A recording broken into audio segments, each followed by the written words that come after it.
Welcome in to Always Talking Ball. I'm Tyler Noe. He's Lance Barton. We are coming at you with Big Ten quarterback rankings today. Before we get to that, head over to homefieldapparel.com. Find some shirts for your favorite teams, hats, whatever. Doesn't matter. Head to checkout, type in ATB15. You get 15% off your order, just like that. Homefieldapparel.com, your place for the best vintage gear in college sports. We had James Nussbaum on our episode yesterday talking about that house settlement with the NIL, NCAA, all that stuff. If you still have questions, man, check that episode out on our YouTube, Spotify, Apple, wherever you listen or watch your sports shows. All right, so same as the ACC quarterback rankings episode the other day. We go about these rankings with the expectations in 2025 weighing pretty heavily, but we also factor in past performance as well. Number one on our list, very, very polarizing quarterback, and that is Drew Allar of Penn State. Yep. And I mean, you could talk to 25 people on the street, college football fans on the street, and you will get probably 25 different opinions on what they think of Drew Allar. I mean, he's that polarizing. It's not a consensus by any means. And whether or not people think he is an elite quarterback, he put up 3,300 yards passing last year. When compared to 2023, his yards per attempt was up. So in Andy Kotelnicki's system, they were definitely launching the ball down the field a little bit more. A little bit of the downside, and I mean, I know he has a dynamic running game there, but he played 16 games last year and threw 24 touchdowns versus 13 games in 2023. And he threw for 25 touchdowns. So the touchdown numbers were a little less, but again, Katron Allen, Nick Singleton, they take a lot of the pressure off the quarterback there. The big thing too, 8 interceptions last year. He turned the ball over in too many crucial spots, and obviously everybody remembers that interception he threw in the Orange Bowl against Notre Dame. Yeah, 8 interceptions in 16 games, honestly, is not very many. And he was pretty, overall efficient. It's not, but when you compare it to 2023 and he had 2 interceptions. Right. Yeah, that's true. But you hit the key, though, with the fact that, it seemed to happen in, the key moment there, the one that everybody's going to remember in the Notre Dame game and the college football playoff semifinal game. For me, I know that it seems like all of the people that, cover this sport at a high level really like Drew Allar. And obviously his measurables and his arm talent, all of that. He's got he's very underrated as a runner as well and as an overall athlete. But then the majority of the casual fans, like casual fan nation, does not like Drew Allar at all because most of those folks only watch Penn State win, Tyler. In the big games. Biggest games of the year. Yeah. They only watch them in the biggest games of the year. And in the biggest 5 games that Penn State played in last year, the 3 college football playoff games, the Big Ten championship game against Oregon, and then the regular season game against Ohio State. I mean, let's see the numbers here. He's 54% completion percentage, 6 touchdowns, 4 interceptions, and averaged 160 yards passing per game. That's just mid as can be. And I know those are some really good football teams, like Oregon and Ohio State and Notre Dame, especially some of the best defenses in the country that they're facing in those games. But we're talking about Penn State competing for a national championship here. And those are the types of teams that Penn State's going to have to beat. Those are the types of teams that Drew Allar is going to have to perform at a high level against. But then you see some amazing flag. One of the throws he made against Boise, dude, in that playoff game, with one of the touchdown, the deep ball, he just dropped it in a bucket. He couldn't have ran 40 yards down the field and handed it to the receiver any better in the back of the end zone. That's the stuff that you look at and go, okay, it's in there. There it is. It's in there. But also, too, let's be real. Let's be fair to him. I mean, he basically had me and you and some other random playing wide receiver for him last year. Mm-hmm. I mean, absolute just booty wide receivers. And then he had freak Tyler Warren at tight end. But at the receiver position, obviously, Penn State did exactly what they should do in this NIL transfer portal era, and they went and got some receivers. Kyron Hudson from USC, Devontae Ross from Troy, and Trevor Pena from Syracuse. So I would expect year 2 in Andy Kotelnicki's system with the upgrade to the wide receiver position. He's going to have a very solid offensive line, one of the better offensive lines in the country. Obviously, Katron Allen and Nick Singleton back to lean on that run game. Allar, obviously, everybody's seen the projections for the NFL draft. I mean, he's one of the top picks, period, no matter what NFL draft board that you see. He's on there. I would expect him to take a pretty substantial leap forward this year, especially year 2 in Andy Kotelnicki's system. If you've listened to this show before, I've made this comparison. Cade Klubnik, year 1 in Garrett Riley's system at Clemson, just wasn't very good. He just wasn't. He didn't live up to the hype, was a 5-star talent, just like Drew Allar is. And then in year 2, last year, in Garrett Riley's system, Cade Klubnik was significantly better, probably the most improved player overall in all of college football. Went from 19 touchdowns to 36 touchdowns, 2,800 yards passing and 3,600 yards passing. I would expect Drew Allar to take a similar leap forward this year, which is why we're projecting him to be the best quarterback in the Big Ten. Coming in at number 2, transfer from Cal, Fernando Mendoza, going to play for Sigs, Mike Shanahan Jr., get to play in that Indiana offense that was very good last year under Curtis Rourke. Mendoza, though, man, like he's one of those guys that is really getting a lot of chatter from NFL mock drafters out there. Is like a guy that could be rising up the boards very quickly. Like he's a very, very talented quarterback. Didn't get to show up much at Cal. He kind of left Cal too this spring before the exodus of all of their skill position players. But the big game that we saw him in last year was against Miami. And so obviously Miami wasn't a great defense, but that was a great game to watch. Kind of like Pac-12 after dark, ACC after dark, but that was when College Game Day was there. Game Day was there, man. It was a great game. Questionable call at the end on Mendoza getting hit, but he's a quarterback that I think in Shanahan's system can really thrive. Yeah, I mean, dude, Sigs and Shanahan's systems everywhere they've ever been. The offense has been flawless. The quarterback play has been really good. If you just go look at some of the numbers of the QBs that they had at James Madison, and then obviously last year, the Maple Missile, Curtis Rourke, what he did on one ACL for Indiana last year in that offense in year 1, how good that Indiana offense was immediately. And then Curtis Rourke was very good. And then they upgraded talent-wise to Fernando Mendoza here. The dude's 6'5", 230 pounds, can move. Again, another very underrated athlete, can use his legs with just a cannon for an arm. Exactly what you would think from a 6'5", 230-pound guy that NFL scouts are watching film on and talking publicly about how much they like him. We talked about him in the past, and I said that when I was watching some film on him, one of the things that jumped off the page to me, dude, it was like every single freaking highlight throw that he was doing everything he could trying to avoid pressure in the pocket, or doing everything he could trying to extend plays because there was defensive linemen just breathing down his neck. So when we were prepping for this, I actually went and looked. I was just curious. I was like, how bad was Cal's offensive line when I was looking at that? This is how bad they were. Cal was 130th in sacks given up and 131st in tackles for a loss given up. There's only 133 teams in the FBS level. That's how trash Cal's offensive line was. So good news for him. Indiana, we've talked about it. Indiana's O-line was not great against the best teams they played last year, Ohio State and Notre Dame.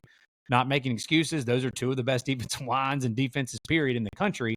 But Sigs in Indiana in this transfer portal era did exactly what you're supposed to do, getting Zim Machowski from Ohio State to transfer in and your boy Pat Coogan from Notre Dame. They got in another guy. They brought in a guy from Colorado as well that he was used to be at Indiana, and he went to Colorado and he transferred back to Indiana. So they bolstered up that offensive line. He's going to have weapons like Elijah Surratt, who's one of the best wide receivers, period, in the entire country. Omar Cooper Jr. is back. They brought in Holden Stays, the tight end position. Just, man, overall, this system at Indiana, the weapons he's going to have around him, the better offensive line, as long as Mendoza can stay healthy, this dude's going to light it up this year and have a big year for the Hoosiers. So we were pretty much in lockstep on 1 and 2. 3 through 8, we were kind of all over the place, man, because you get a lot of guys that have played some ball. You get some guys that we haven't seen step on the field in a college game yet. A lot of projections, a lot of projecting here. Yeah, a lot of guys with limited playing time in 2024. One of those guys we have at number 3, Demond Williams Jr., quarterback for Washington. He started the final 2 games of the season last year against Oregon in Louisville. They took it on the chin against Oregon. But in those 2 games, he was 43 for 52 for 575 yards passing, 5 touchdowns, and 1 interception. And he's nasty, bro. He's nasty. He's a type of quarterback that you're going to look at me like he's a dual threat quarterback, right? He's really good in Jed Fish's system, similar to Noah Fafita. A lot of his runs last year, like when Will Rogers was starting games, Demond Williams was coming in. A lot of his runs last year were designed runs where he was brought in for that specific purpose. And so the defense, when you see Williams come in off the bench, all right, look out for the run here. Well, I think when he is going to be dangerous in 2025 is when the pocket breaks down and he's able to scramble on his own. I think that's where you're going to see really, really dangerous side of Demond Williams. Yeah, and there's a lot of people listening to this that probably have not had the chance to see him play yet. And we've seen a lot of him yet. And he played, like you mean, he played in every single game last year for Washington. He came in the run packages like you talked about, and he started those last 2 games. But, I mean, this guy's supposed to be really good. He was a highly rated 4-star coming out of high school, out of the state of Arizona. He was supposed to, take over for Noah Fafita in Arizona until Jed Fish obviously took the Washington job. And again, Fish is one of those that him and his new offensive coordinator that he just promoted, and Jimmy Doherty, they have done an incredible job with quarterbacks everywhere they've been. I mean, Jayden Allar at Arizona had a huge year a few years ago, and then when Noah Fafita came in and took over for him, we all saw how good Arizona was that year. They won 10 games. How good Fafita was with Tetero, McMillan. I think you're going to see something very similar to that this year. I mean, Jed Fish and Jimmy Doherty together have built up a reputation enough over the last few years, like another team we're going to talk about here in a minute, where it's just if they've got a talented quarterback that they're going to be playing, you can just project that they're going to be very solid as long as they stay healthy. And then when you throw in, they've got the run game to lean on with Jonah Coleman, who's one of the better tailbacks in the country coming back across all of college football. Denzel Boston at receiver. That 3-headed monster together at those skill positions on the offense for Washington is going to make for a very, very exciting year for the Huskies. So Demond Williams is going to be one of the most dynamic, fun quarterbacks to watch this year because of his overall dual threat ability. Coming in at number 4, Oregon Ducks quarterback Dante Moore. So he's another one of those guys you're talking about.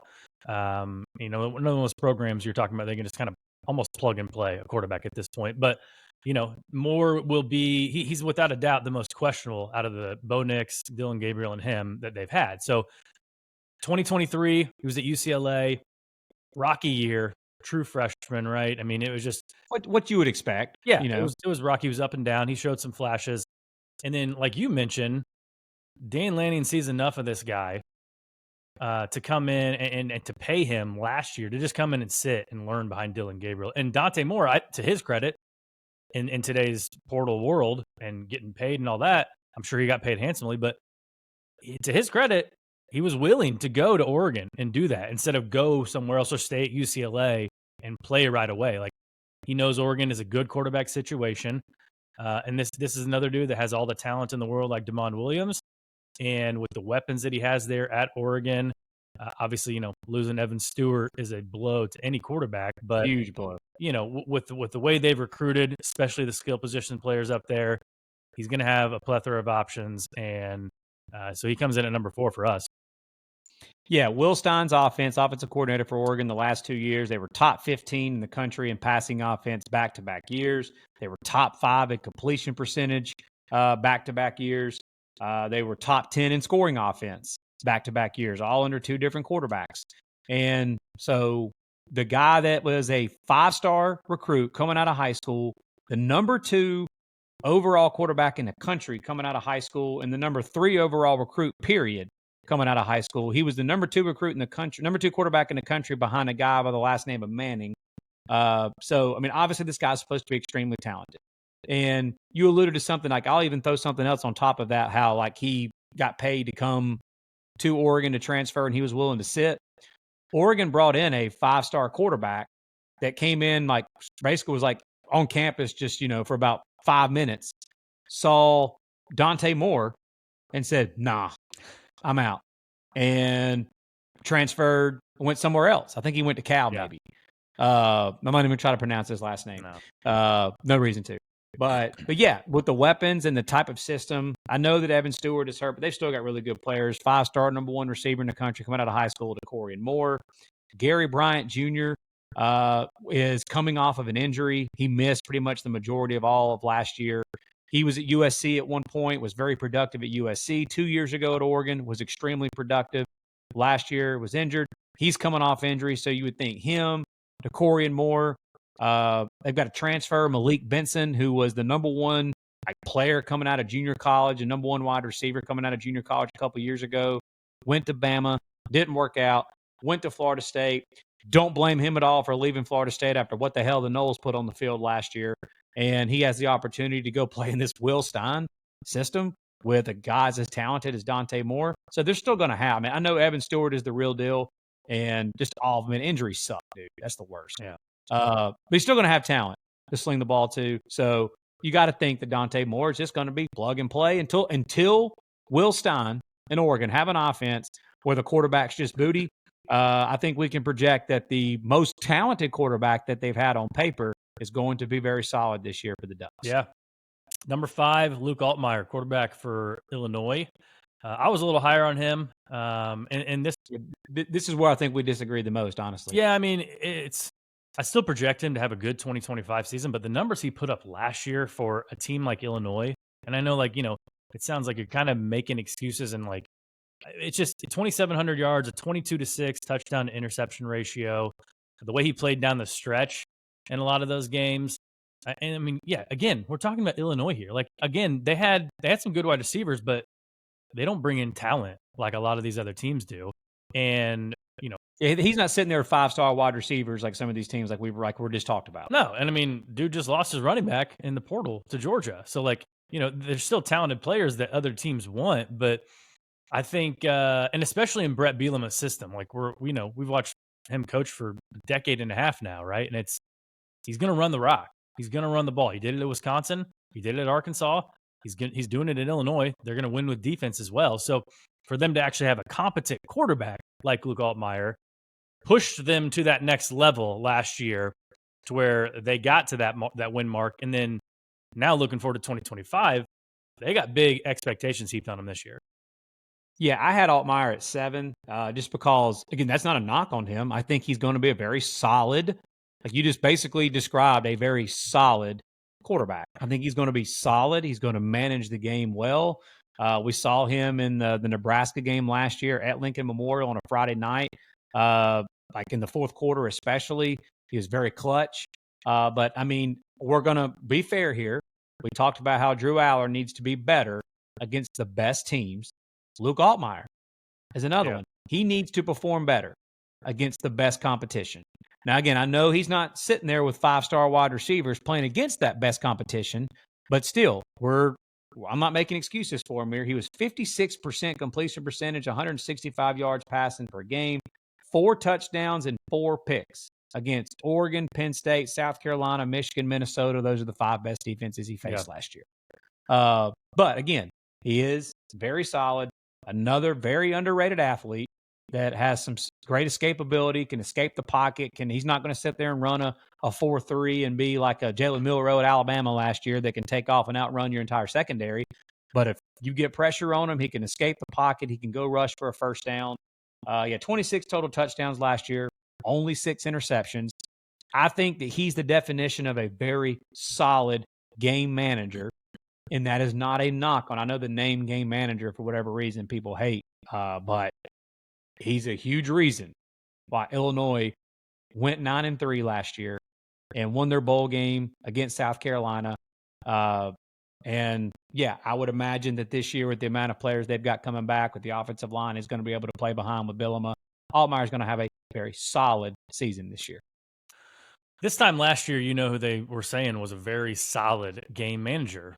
That was Will Howard when he transferred to Ohio State, right? Very, very solid game manager. That ties into our number 6 quarterback, Julian Sayin, who we presume will win the starting job at Ohio State. We think he's the 6th best quarterback in the country right now. I think Lance thinks he's a little better. Big Ten. Big Ten, yeah. I just think, like, you're going back to Altmyer. It's like, okay, if you put Altmyer at quarterback for Ohio State, like, what like, I think we think Julian Sayin's numbers are going to probably be better than Luke Altmyer's this year. With the offense that they run, I'll be shocked if they're not. Ohio State's in trouble. Yeah, and like with the offense they run and with the weapons that he has on the outside with Jeremiah Smith and Carnell Tate and Brandon Ennis and Max Clare coming over from Purdue and the offensive line and the running backs, like, it's a totally different. There's a reason that when Ohio State goes to play at Illinois in October, that line's already out. Ohio State's favored by about 15 points in Champaign. Like, so you're looking at the talent discrepancy there. So in my mind and a lot of people's minds, it's hard to distinguish, like, okay, should Altmyer be ahead of Sayin? Like, you know, if he was at Ohio State, what would his numbers be like? If Sayin was at Illinois playing with those cats, what would his numbers be like? Yeah, I mean, that's kind of like the deal when people debate about coaches, where certain coaches that are still find ways to win a lot of games with less talent, and you've got coaches who were, immediately gifted a bunch of 5-star talent with all the resources in the world. Like, which one do you think's better than the other, or whatnot? Like, I'm just projecting here who are going to have the best seasons at the quarterback position in the Big Ten, and I just starting quarterback for Ohio State in Ryan Day's system with all the talent that you mentioned he's going to have around him. I don't know how until it's proven otherwise. I don't know how the 5-star former number 2 quarterback in the country coming out of high school, he was number 2 behind DJ Lagway, how he's not going to have a big year.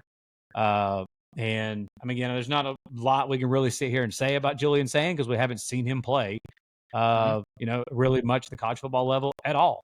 But a guy that Nick Saban brought in to Alabama to be his quarterback, and then obviously after Saban retired, he transferred and went to Ohio State.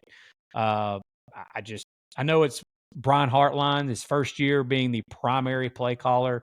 So we've talked about that ad nauseum on here, how that's going to be interesting having a first-year I know he's an elite wide receivers coach, the best there is in college football at that, and an incredible recruiter and a developer of wide receiver talent. But I want to see what he's going to be like calling plays with a young, unproven, inexperienced quarterback, but a very talented, inexperienced, unproven quarterback in Julian Sayin. But Ryan Day's passing offenses ever since he's been there, dude, at Ohio State, they're nasty almost every single year. And I expect Julian Sayin to be the same this year for them. Yeah, I mean, he's had Will Howard, who is now a Pittsburgh Steeler, CJ Stroud, not bad. So I mean, he's had a lot to work with. So yeah, I'm with you in saying that Sayin will be kind of the next in line there. Obviously the talent is there, but yeah, that's why college football is the best, because like there's always a debate about something. Like you can always debate, like, okay, Altmyer's past experiences and his performance in the past, does that outweigh potential for Sayin in 2025? So we put him there 5 and 6. At number 7, we've got Jayden Maiava, quarterback for USC. He came in last year, kind of like Damon Williams. He started the last 4 games of the season. And there was some tough games in there. I mean, obviously the Notre Dame game, he flashed. Kind of the game script dictated the fact that he threw for 360 yards in that game, but threw 2 pick sixes at the end of the game that kind of took out any chance the Trojans had of winning that game. So I kind of looked at, into the stats of, we talked about Miller Moss, in the ACC episode. Maiava was kind of right there, around 260, 270 yards per game. So you kind of expect that in the Lincoln Riley offense. His completion percentage, though, a little under 59%. So he's got to tick that up. And I think, obviously having one more year of guys like Mekhi Lemon at wide receiver is going to help him in the long run too.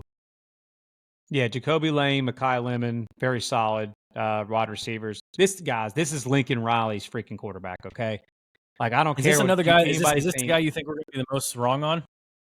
Yes, on this list, yes, I do. I think this is the guy we're going to be I the always most want to wrong find on. one. Yeah, I think Miller Moss is probably that guy in the ACC because he's with Jeff Brom, and we've got a guy here that's QB1 for Lincoln freaking Riley. And I don't care what people don't like Lincoln Riley. Besides the point, you could even admit that his offenses and his quarterbacks have put up ridiculous numbers and been very good just about every single year. And maybe everyone want to say, well, they weren't that good last year. We talked about it with Miller Moss. If he would have played 12 games, he would have been around 8th in the country in passing yards per game. They just didn't win a lot of games. We're not talking about the quarterbacks that's going to win the most games here. We're talking about the quarterbacks going to have the best. Obviously, wins do factor in, but are going to have the most productive years for their respective teams. I personally think USC is going to be a lot better this year. And Maiava now being the guy. He's going into the offseason with the entire offseason where this is his offense. He's QB1. And with the weapons he's going to have, running Lincoln Riley's system, his dual threat ability. I mean, I know his completion percentage wasn't great. And like you said, he threw some picks. But what do you expect from a guy that's not necessarily super experienced, that's playing in the Big Ten against some, especially the teams USC played last year? I mean, 2 of the teams he played in those final 4 starts were Notre Dame and Mike Elko's Texas A&M defense. The dude threw 14 tutties in 4 games, 14 touchdowns. And so I would expect and project that Lincoln Riley's quarterback in that offense is going to be very, very productive this year, barring injury. Coming in at number 8, last on the list, we toyed with Nico, our boy Nico, UCLA, but we were big Nico lovers last year, and I feel like, us, like everybody else, have kind of fallen off that train a little bit. But we settled on a dude who has not stepped foot on the field at all, and Bryce Underwood at Michigan. Never played it down in college football. He's a guy that you just can't ignore the talent. Even in the spring game, the talent that he flashed and showed, he's already better than any option that Michigan had last year at quarterback. So much better. Yeah, and so I mean, it was just it was a decision we made to put him in number 8 to, I guess, appease all those Michigan fans we have out there. But no, we really do believe Bryce Underwood. Obviously, if he shows some of that potential, it's going to be an up and down year for any true freshman. It is. I don't care how talented you are. It's going to be an up and down year, especially with in that first month. He's got to travel to Norman and Lincoln for road games. Like, those are going to be tough. Like, expect to see some bumps in the road, even for a dude that talented. But man, by the end of the year, I don't know if Michigan will be in the thick of it in the Big Ten, but by the end of the year, he might look like, a pretty seasoned vet. Yeah, I think he's isn't he literally the highest rated recruit ever? Yeah, I think so. Yeah. I mean, he was number 1 across basically every recruiting service. Number 1 overall, number 1 quarterback. I mean, you look at his size. You talked about the spring game. I actually watched some film on that and some of the throws that he was making in that spring game. Like you said, dude, there's no quarterback on Michigan's roster last year that could even come close to that. But part of my projection for him is also obviously his talent. The run game at Michigan's going to be there to help him as well. But I do really like the hire that Sharon Moore made of offensive coordinator Chip Lindsey. Chip Lindsey was Gus Malzahn's offensive coordinator in the past at Auburn. In 2017, Auburn was the 8th team in SEC history to pass for 3,000 yards and rush for 3,000 yards in a season. And then in North Carolina in 2023, when he had Drake May as his quarterback, they were one of 2 teams in the nation to pass for 300 yards a game and rush for 190 yards a game. And if you know anything about Sharon Moore, being a former offensive line coach himself and an offensive lineman himself, he wants to be able to run the football and remain physical, but they want to be balanced. That's what every offense truly would desire to be, is be as balanced as you possibly can be. I think that's what Michigan, obviously bringing in Chip Lindsey and some of the numbers I just gave you, that's going to be the goal here. They've got to be able to throw the football more. The talent that Bryce Underwood has, just I'm with you, man. I just don't think that like we can. I feel like it's pretty. If you think that Bryce Underwood's going to just suck and be booty, you may end up being right. But I think at this point, that is just maybe you just hate Michigan and you're an Ohio State fan or you're a fan of some other team and you just hate Michigan. Yeah. But if you're being real with yourself here, I'm going to ask anybody that thinks that Bryce Underwood is going to be terrible and is going to suck, whoever your favorite team is, if the number one ranked recruit in the entire country, 5-star, number one quarterback, and like the highest rated recruit in recruiting industry history was going to be your starting quarterback this year, would you be telling everybody that he's just going to suck and be trash? No, you wouldn't. Yeah. There it is. That's your top 8 quarterbacks heading into the 2025 season for the Big Ten. We had the ACC a couple days ago. We will have the Big 12 quarterbacks and the SEC quarterbacks coming out soon. And on one of our episodes, I think the next one coming out, we'll have a special guest interview. You guys are going to want to tune into that. So subscribe, hit the subscribe button, hit the notifications so it pops up on your phone when we drop a new episode. Go to Apple, Spotify, follow us on there, socials, all that good stuff. We appreciate you guys listening once again, and we will see you next time.